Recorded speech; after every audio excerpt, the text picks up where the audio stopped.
म्हणजे खूप मोठी चूक होती माझ्या लाईफ मधली, जी मी हातानेच केली आणि त्याचं मला रिग्रेट खूप होता आता. एक गोष्ट झाली आहे की मला माझ्या दातांवरनं ट्रोल करतात. तुझी ही जी सोशल मीडियाची जी स्टार्ट आहे ती कधी केली होती? ते एका दिवशी एवढी ती रील एक व्हायरल झाली. अच्छा. मग तेव्हापासून हे सगळं सुरू झालं. तेव्हापासून मी कोणतीही रील टाकली ना त्या पिरियड मध्ये सगळ्या मिलियन मध्ये जायच्या.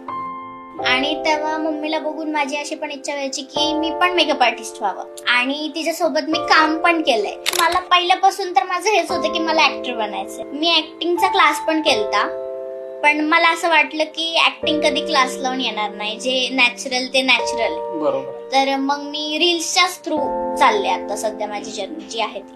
मी मानसी ताई सोबत काम केलंय. मानसी नाही, हो, मी तिच्यासोबत काम केलंय. मी तिला पर्सनली एक्सपिरियन्स केलंय.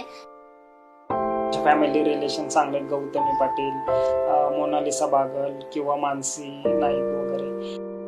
पहिलं तर मला भीती वाटत होती की मी एवढ्या मोठ्या आर्टिस्ट सोबत काम करते, की त्यांचं स्वभाव काय असेल, त्या फ्रेंडली असतील का नाही, कारण ते माझं फर्स्ट टाइम होतं. मग गौतमी पाटील यांच्या बरोबरचा अनुभव तुमचा कसा आहे किंवा तुमचं रिलेशन कसं आहे?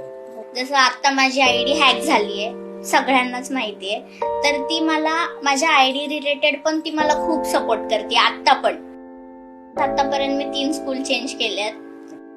पुढे जाऊन काय करायचं? मला ऍक्टर पण बनायचंय आणि मला एक बिझनेस पण हवाय. अच्छा. दोन्ही करायचंय. मी ते काम केलं, मीन्स मी खूप स्ट्रगलनी आणि मेहनतीने ते काम केलंय. तिथं जाऊन एवढं दिवसभर उन्हात वगैरे थांबून, आणि त्यानंतर मी एवढं काम करून पण त्यांनी माझ्याकडून काम करून घेतलं आणि तरी पेमेंट नाही भेटलं मला त्याचं.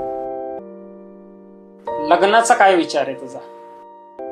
ते पण ऍग्री व्हायला पाहिजे ना, की मीन्स जर मी एखादा चॉईस केला, जर त्याचं बॅकग्राऊंड चांगलं नसेल तर ते ऑफकोर्स नाही बोलणार आहेत. सो पहिलं मी चेक करेल सगळं काय असेल, माझे एक्सपेक्टेशन किंवा घरच्यांचे काय असेल, आणि त्याच हिशोबाने शोध.